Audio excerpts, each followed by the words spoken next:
All right, it is 12:02, so I will start. We have a lot of attendees, and as people come into the waiting room, Allison will let them in. So good afternoon. My name is Joy Shapiro. I am the current president of the IFMA Boston chapter.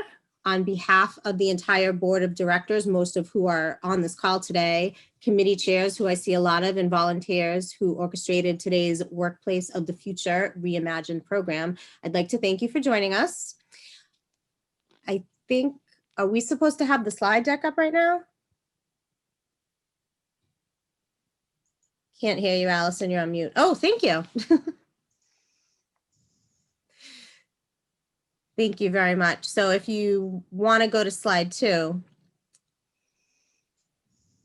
So there are 3 groups that keep our chapter going year after year. Our members, of course, our volunteers that are so important, and our chapter corporate partners. As a volunteer, non-for-profit organizations with a very specific mission, we couldn't continue to provide all these programs such as today's without networking and education opportunities or career resources without each of these groups pitching in. So for those of you who are here and check one of these boxes or all of these boxes, IFMA Boston thanks you very much.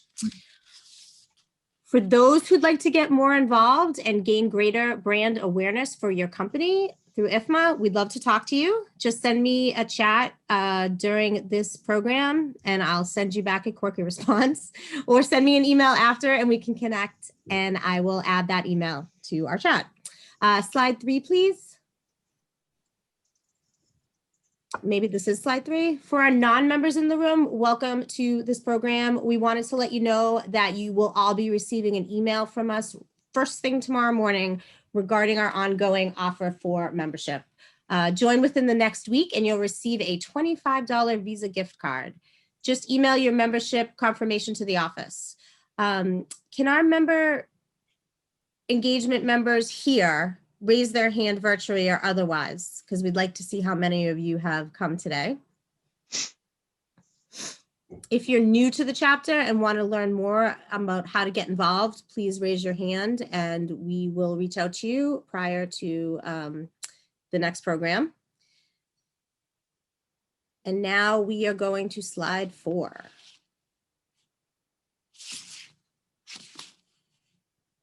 And I appreciate everyone chatting with me, but I cannot multitask today.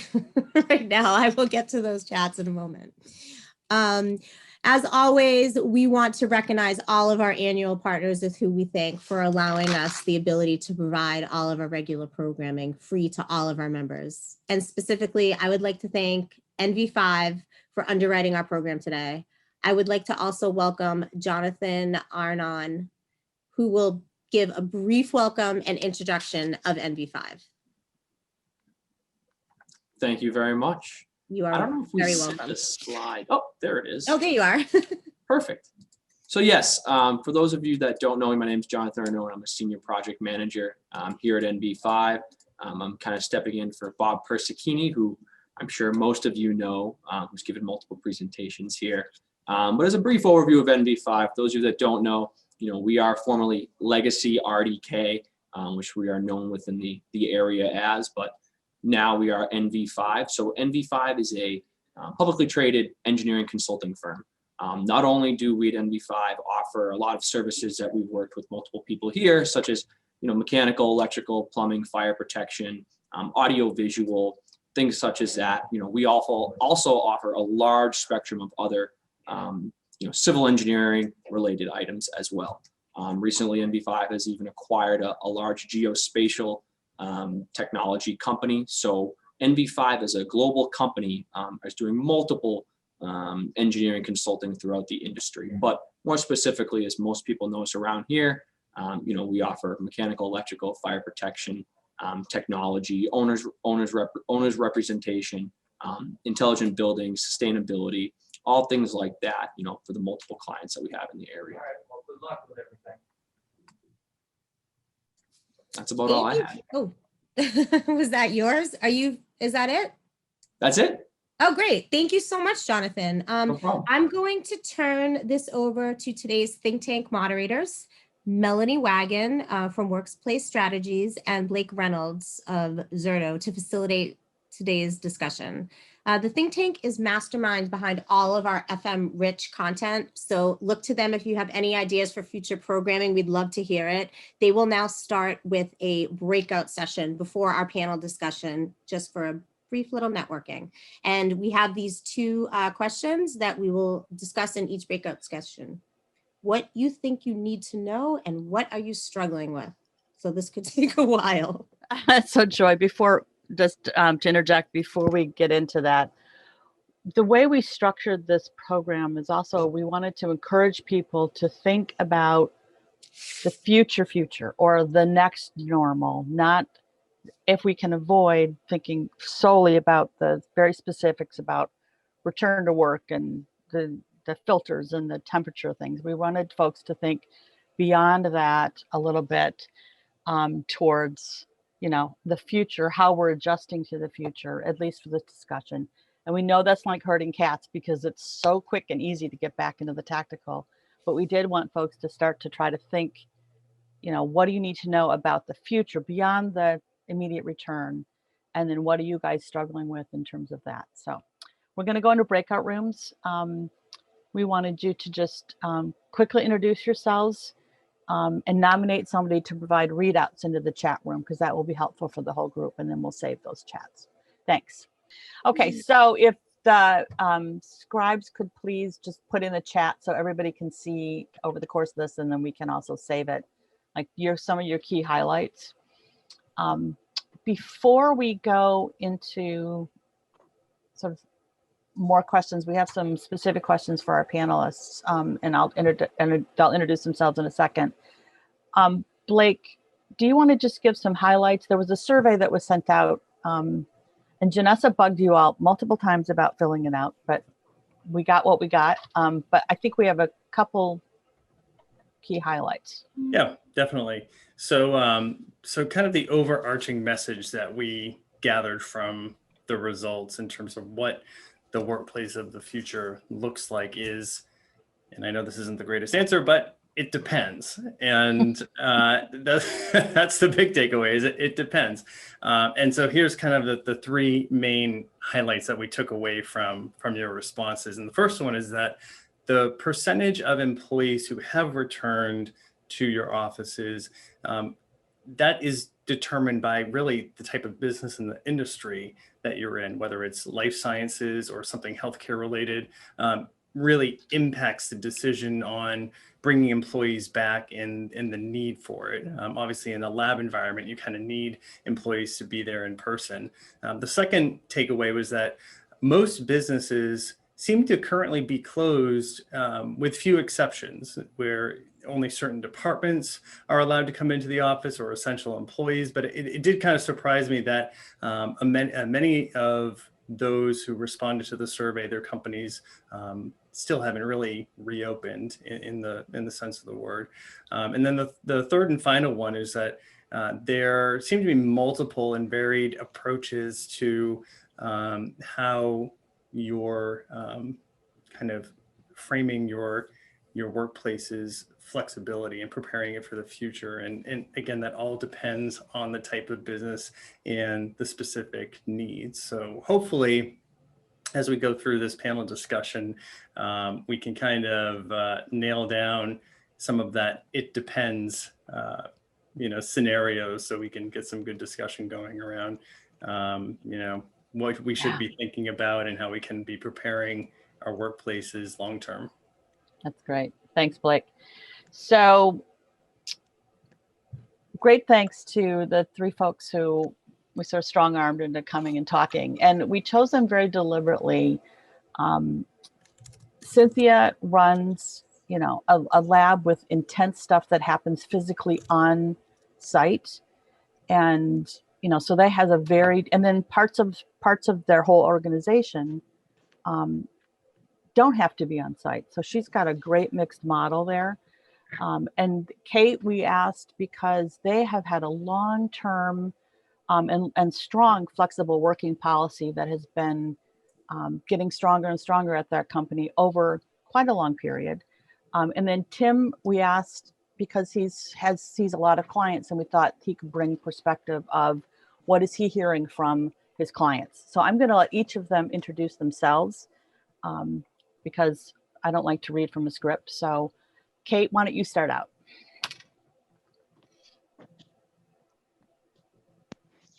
I'm not quick enough on that unmute button.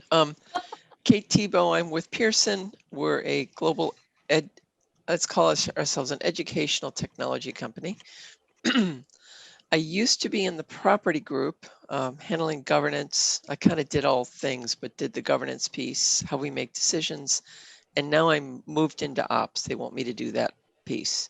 And we don't actually have a flex policy, but we've behaved as if we did for many, many, many, many years, which is interesting. Okay. More on that later. Cynthia Donnelly, I work for MIT Lincoln Laboratory, and I work with an organization within the lab that has the largest labs within the labs. So for us, it's never been shut down, but yet the numbers have fluctuated. So we went from, 100% in March of 2020 to now we have a fluctuating population of somewhere between 30 to 50% of our staff coming in and out, as needed to run experiments.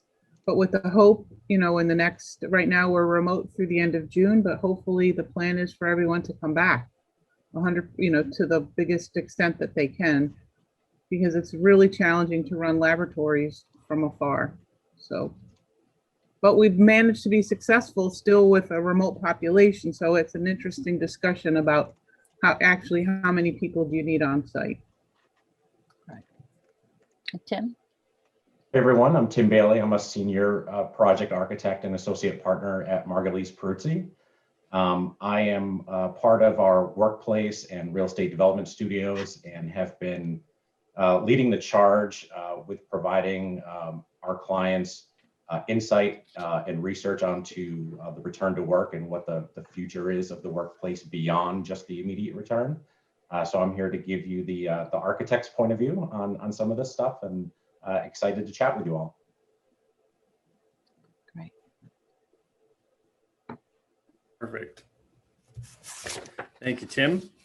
So kind of one of the first questions that we have for our panels, and kind of the goal around these questions is to hopefully address a lot of the questions that we received in our survey. And so hopefully this will be kind of a well-rounded discussion that'll help with all of those. So, so first of all, take us through a little bit more about what your organization is doing in terms of your hybrid flex policy and what your kind of plan is for the future around that, different factors that were considered in these discussions or will be factored in to those decisions. So for us here at the lab, as of March 13th, 2020, the idea of remote working for 69 years was not a factor. That was not something at all. That was part of the culture. All 4,000 people in general came to Lexington to work at the lab. But within 2 days, starting March 16th, over almost 3,800 people logged in remotely. So what does that say? I mean, yet predominantly within our organization, we had labs to manage. So there have been people within our group of roughly 450 people within the advanced technology division that have been here every day since the last year. I personally have been back to the lab at least 3 to 4 days a week since June, because it's, from a facility standpoint, it's hard to manage things remotely and to depend upon others to do something that I personally would prefer to do myself has really been, my reason to return. But the lab is definitely discussing how it is that they can return to normal, and whatever normal is. But at least for the advanced technology division, our leadership is promoting that we're going to have 80 to 90% return to work starting in July, because right now the lab is, as an entity, is having folks work remotely through the end of June.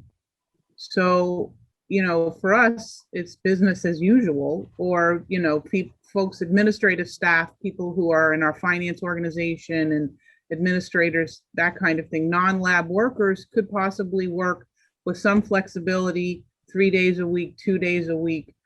But all in all, I think even though we've been successful working remotely up to this point and haven't dropped the ball, there is something that I would say that's lost. There is none of that water cooler conversation, none of that exchange of ideas that you get from seeing somebody in the hallway. I mean, I can walk down the hallway now, and if I see one person, it's like, oh my God, you're here. So exciting to see a live person.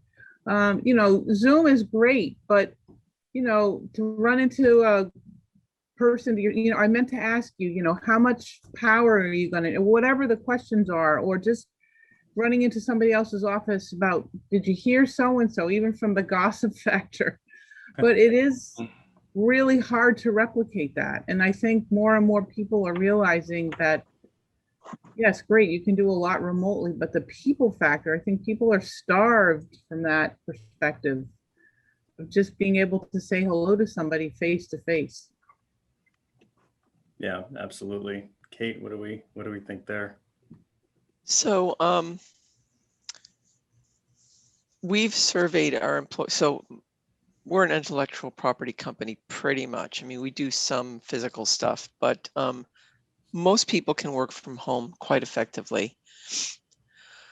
Surveying our population, what they miss most is collaboration, rubbing elbows, as she said. As far as our policies go, I'm just looking back, and our attendance globally, so this is people assigned to an office who actually show up. Our attendance just before COVID was 64.1%.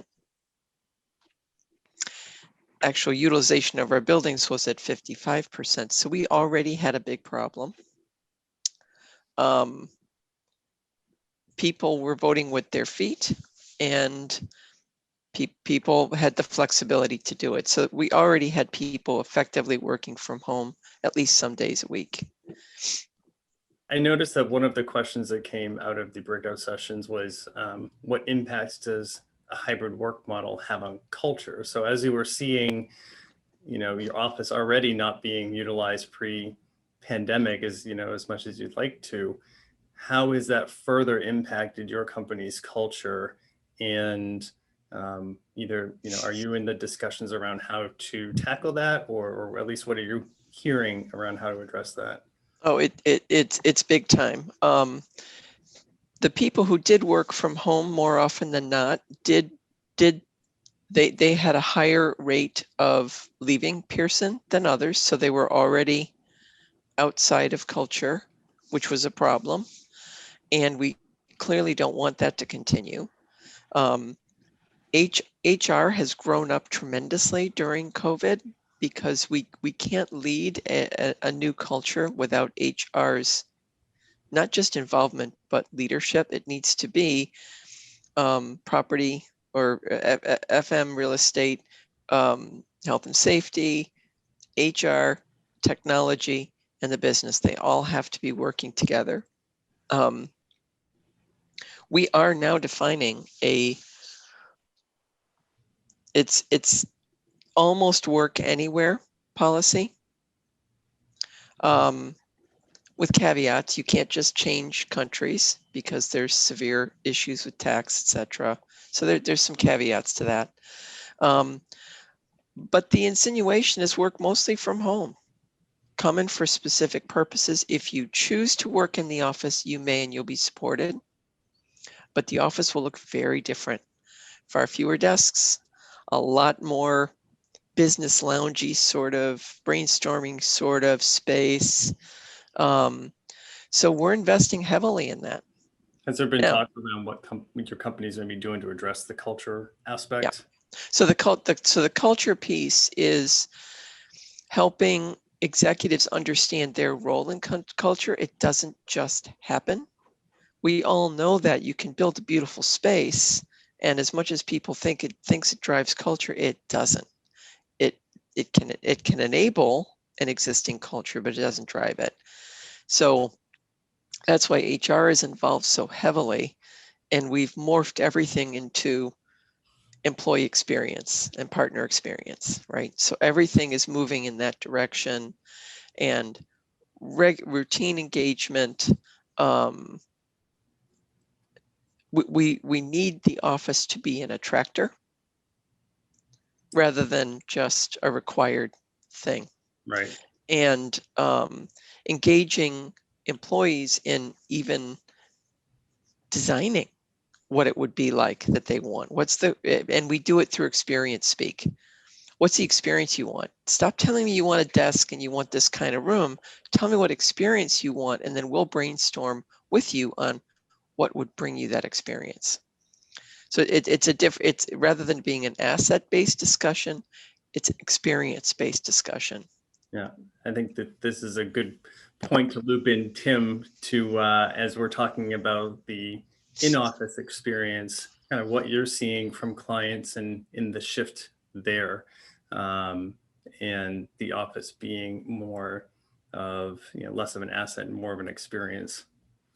Yeah, absolutely. I think, years ago, when people were looking at their space, they would think, how many offices do I need? How many workstations do I need to hit my head count and get everybody in the office?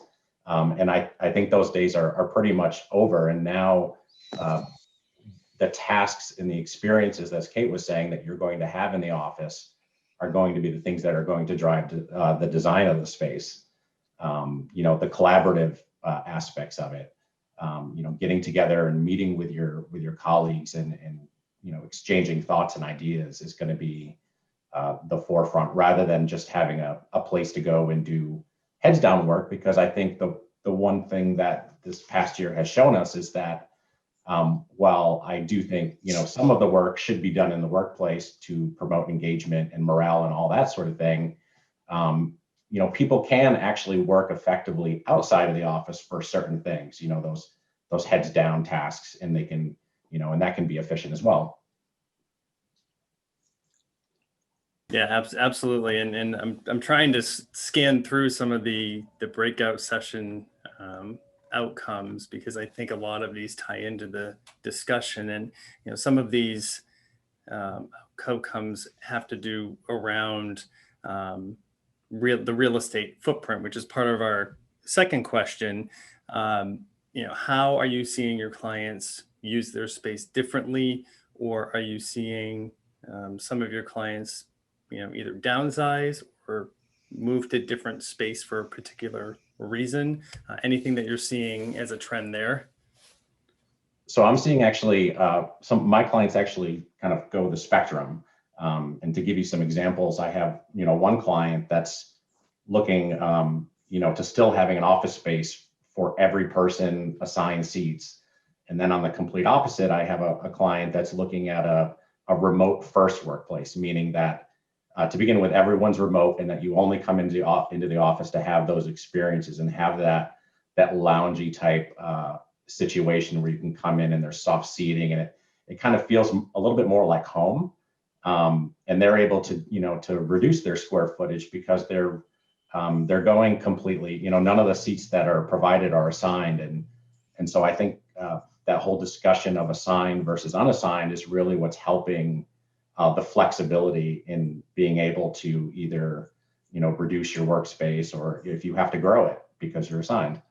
So I think that's been an interesting discussion with all of my clients, and they've all been different discussions based on the HR policies that have been rolling out for each of them. I have a question.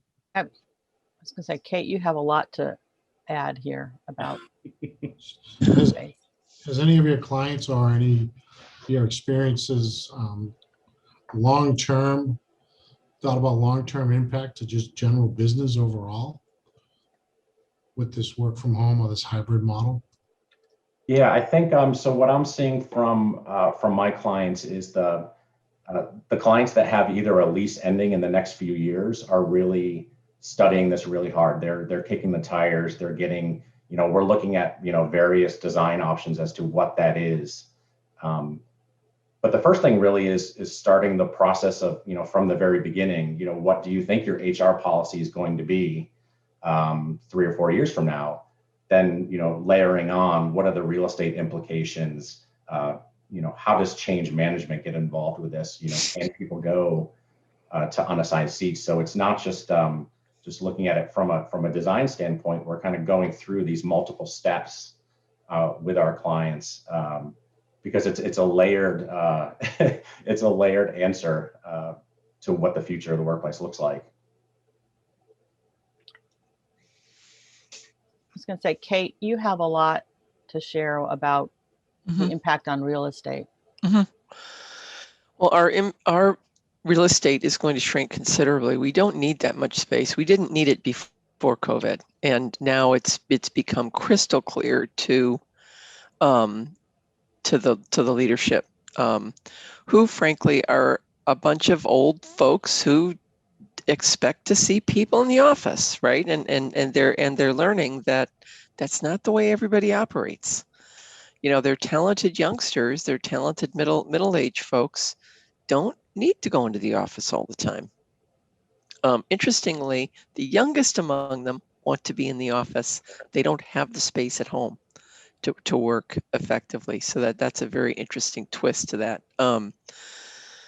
But working with finance, the way forward for us will be heavy investment, big write-downs, take the hit over the next few years and get through it on the other side.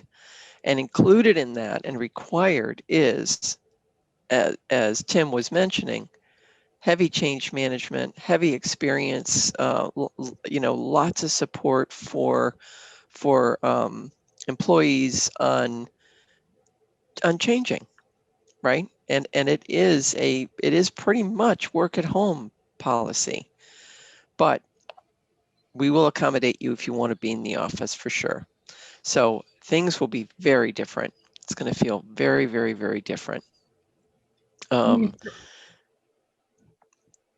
Somebody had a question. I was just going to say, for us, it would have, if we give up all this, we own our space. We're on a fairly strict footprint, and the fact that people want more lab space would really equate to, okay, if you're going to give up your office, then we can convert that into lab space, and yet you would have a hoteling spot when you come in. So this, for us too, it's a really completely different cultural environment. So the factor of change management, working with our own division leadership as well as the director's office within the lab, there is some freedom that they've given us to determine that, but also working with facilities to say, when we ask for more lab space and we have such a confined footprint, then the next place is to look internally to say, okay, then your people who only come in to 2 or 3 days a week, if not less, then their offices go away, and that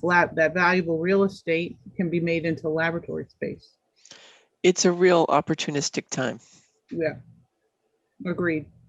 Yeah, we're seeing, and we won't get it again, for a while. Won't come back. You're right. God, I hope not. I hope not. We don't want to go through this. yeah, we're seeing that not only with our lab clients, but our healthcare clients as well. Taking office space and turning it into, telehealth rooms and things of that nature, to really support the business and offset the need for office space. So, I think, we have a lot of, I don't want to say, we have a lot of senior folks, i.e. age-wise. The lab is predominantly, it's changing, but, over 55 white-haired men, and who are, it's true, it's just the way it is. And, I think when it comes to these types of cultural changes, when they're used to having their own office, to saying, okay, you can only have a desk that you can then sit at one day every few weeks, is definitely something that isn't necessary. It's going to take some time to get to that point, and what they feel they're entitled to, or it's really going to be a big cultural shift in terms of how we, within our own group, use our space. And as the population internally changes and these folks retire and we bring in younger folks, it will certainly make not as much of a struggle once that, once we've established that direction as to exactly what we're going to do. So, Cynthia, you mean entitled to and they don't use it, right? correct. Yeah, not entitled to and they use it every day. No. Okay, yeah. Yes. Yeah, we've kind of undergone a similar transformation at Zerto, where fortunately we have had office space that has come up, terminating within the last year. So that's been kind of a blessing for us. But on the flip side, we've had to switch to hoteling to best utilize our existing space. And we have our employees who in general feel very comfortable working from home. We found that people can still be productive and they can contribute, and there's no concern around them being engaged or anything. So kind of through those organic conversations, we've been able to understand really the need for physical space and that we are able to shrink our footprint. So we have switched to hoteling. We have a system in place where employees have to request access to the office. They book a desk, but it is a lot around changing how people approach coming into the office. There's a whole new way of working and protocols, and it gets back to some of these comments that we had about the psychological aspect of it, and how do we change people's perceptions about being in the office, and what have we put in place to maintain safety and adhere to guidelines. So there's definitely a shift in that direction as well. So Blake, what business are you in? So we're tech. So we do data backup, disaster recovery via the cloud. Okay. So we found that it's typically those employees who either they have children and they need kind of a heads down space to work that they don't have it in their home, or a lot of our sales folks are younger and they have multiple roommates, and so they need to use the office to have some personal space to do their work.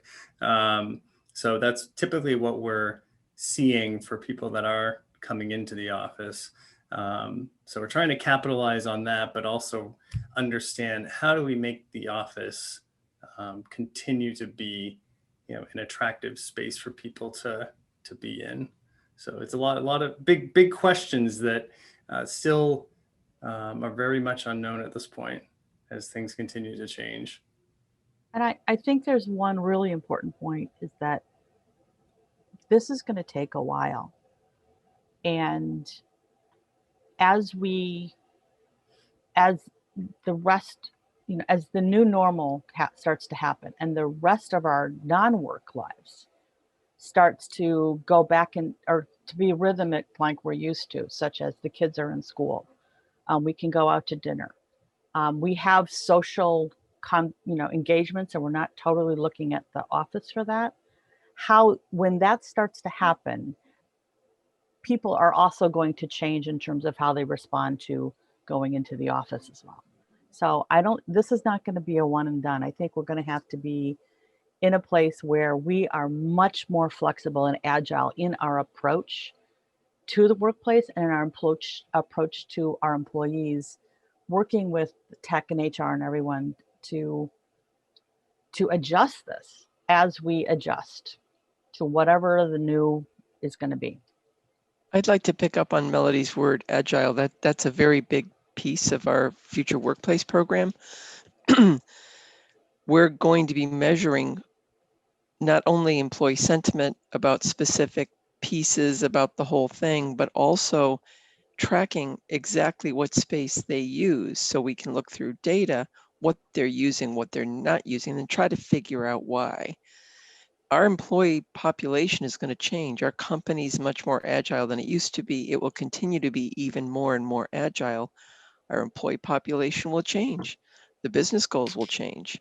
So we need to set ourselves up to continuously improve our offering in space. And oh, by the way, workplace to our group also includes the workplace at home.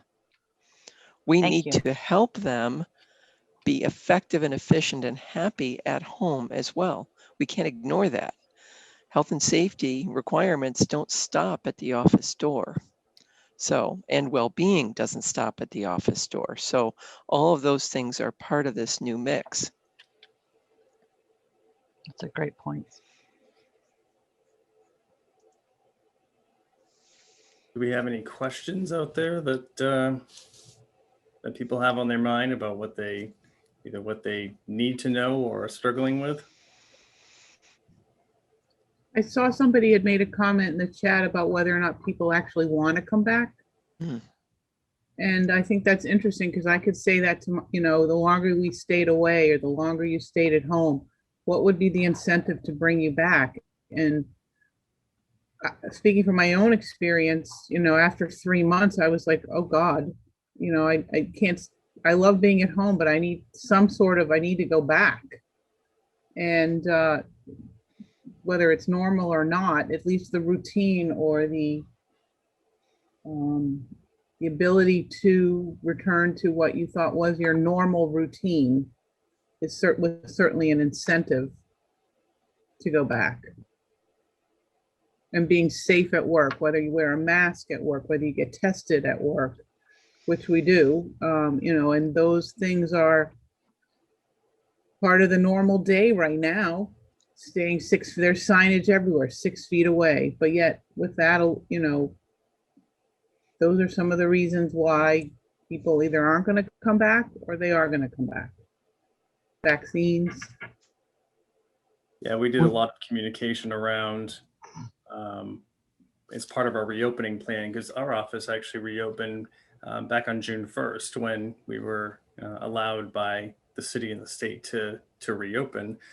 So we did a lot to get into place the social distancing, the signage, the policies and procedures to make the office safe for people to feel like they could be comfortable coming back to the office. And even so, with all the communications that we've sent out around what we've done to make the office safer, we still have about 10 to 20% of the total pre-COVID office population that are in the office. So it's still a challenge, at least for us, to try and predict how many people are going to be coming back to the office. I think certainly as people get vaccinated and the situation improves, we'll see those numbers go up. But it's somebody had mentioned it before. Remaining agile and flexible is going to be the key for at least our business model with our real estate going forward.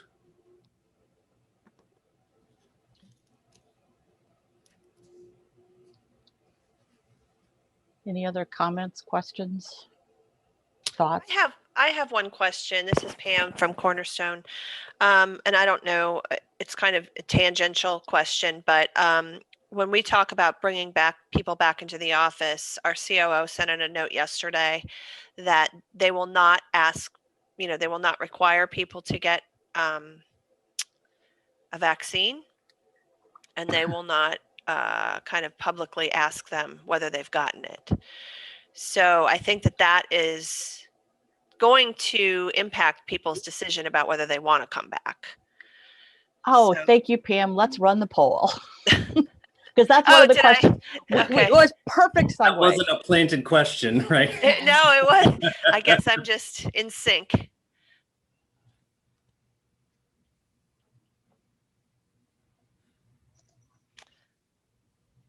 I mean, I think it's this.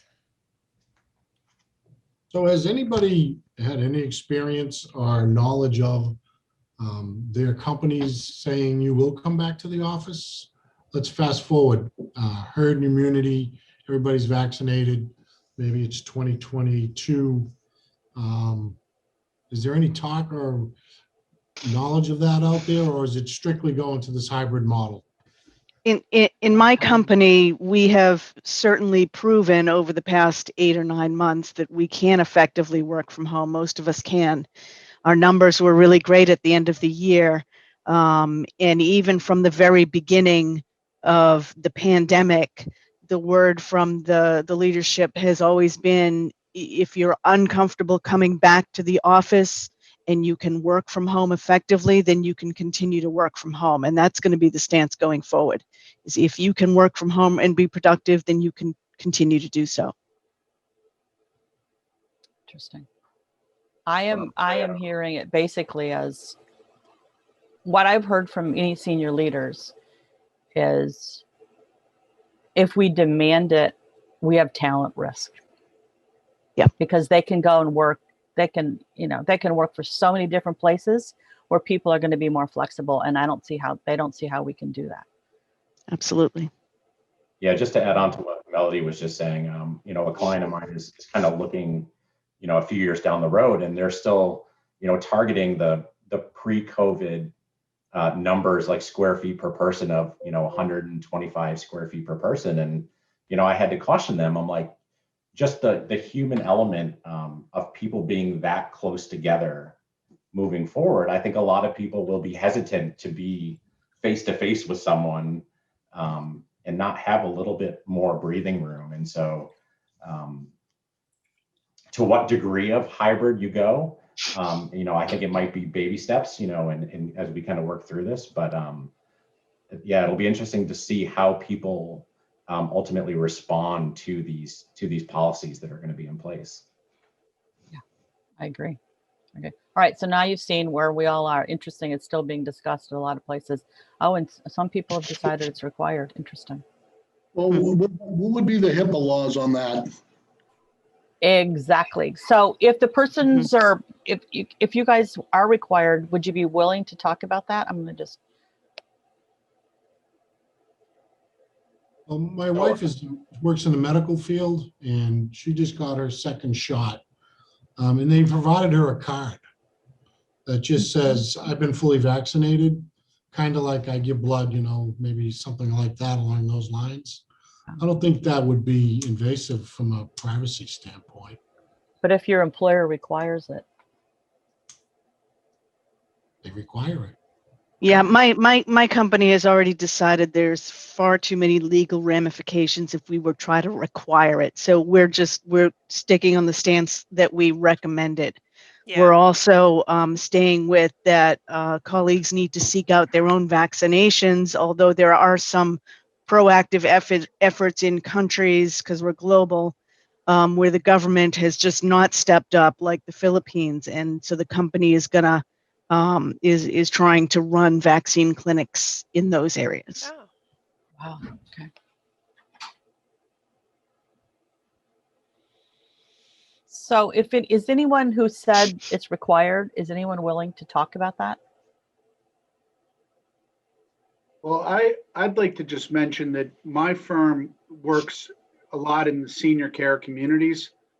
It's kind of a slippery slope because we just started a project in Needham where, the client in the pre-construction meeting, they started discussing COVID testing. You have to put fresh masks on going in, take your temperature, do your contact tracing.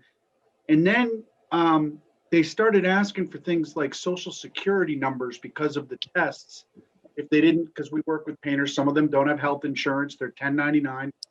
Okay, well, can we get their social security number? And I looked at them and I'm like, these guys aren't going to hand over their social security numbers to you guys for a COVID test.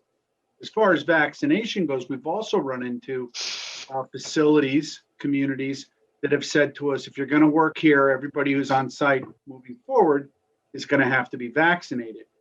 And again, it goes back to, where do you draw the line? I mean, I'm all for it. I'm all for everybody getting a vaccine. I'm a pro-vaccine guy. But I think that there's a lot of challenges that we're going to face. Everyone here on this forum is going to face moving forward with, like the gentleman said, with HIPAA, with privacy, and with, with your right to choose your own, whether you're going to receive that type of medical care. a slippery slope. That's Hi, right. this is Debbie. I work at the Cystic Fibrosis Foundation, and I can tell you right now, we have information that it will be required. I am in Massachusetts, a small lab group, but the organization is quite large and national, and our patient population is driving the requirement.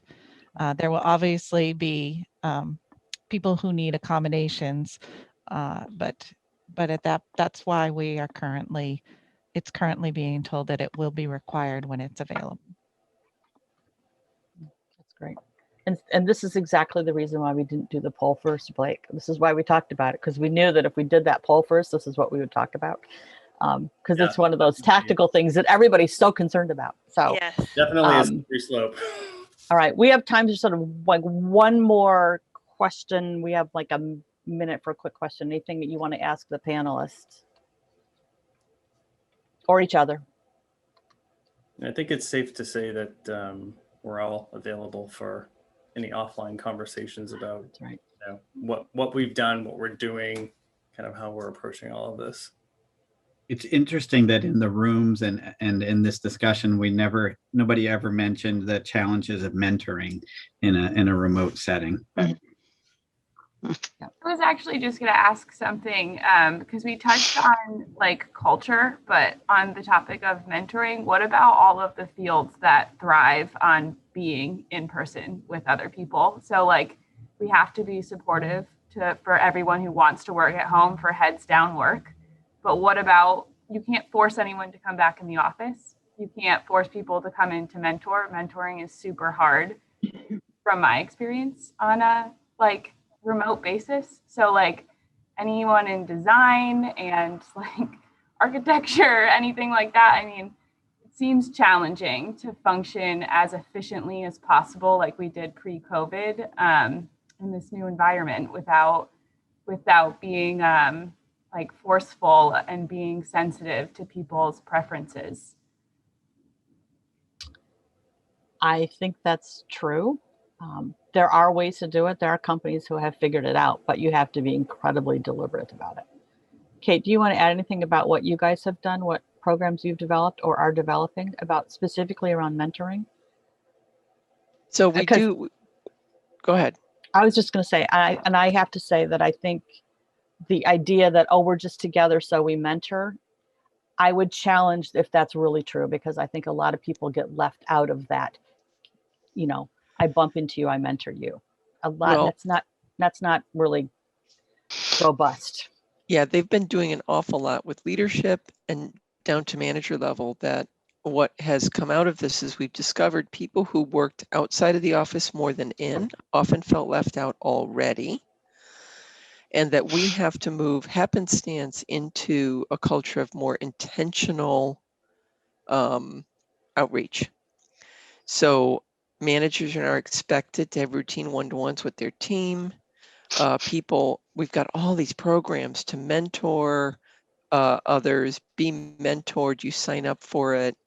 You're expected to do this stuff, even to the point where are you intentionally setting aside some time for fun each week with your global team? How are you doing that? You know, are you doing drinks after dinner on a Friday afternoon? Are you doing silly trivia contests? What are you doing? And people are sharing this information and doing it, even to the point where when we have our leaders who were specifically told to allow this is the CEO who was told, please let your kids run in the room and interrupt you during the communication to the entire company. Let the cat walk across the keyboard, make it home, make it comfortable. But we have to, it is that intentional, it's being intentional about setting culture, about setting engagement. It doesn't just happen, and it hasn't just happened for years. Even in the office, introverts don't do it as much. So it's just being intentional. Hard for people to learn, but it is a learned skill, and it's a very important skill. Okay, we're at 101. I know, hate to cut this conversation off.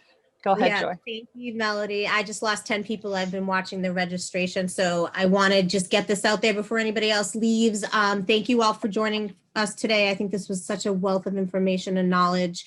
I just want to bring to everyone's attention that the registration for FM Forward 2021 went out on Monday for the first, and it was for members only that it is opened. The first 150 people that register will get a swag box full of surprises and goodies. And then for non-members, it will open next week. And I hope everybody will join us there. We have a great keynote speaker and a wonderful closing speaker. So look forward to seeing you all there, and I hope you all register. And thank you for coming today. Is that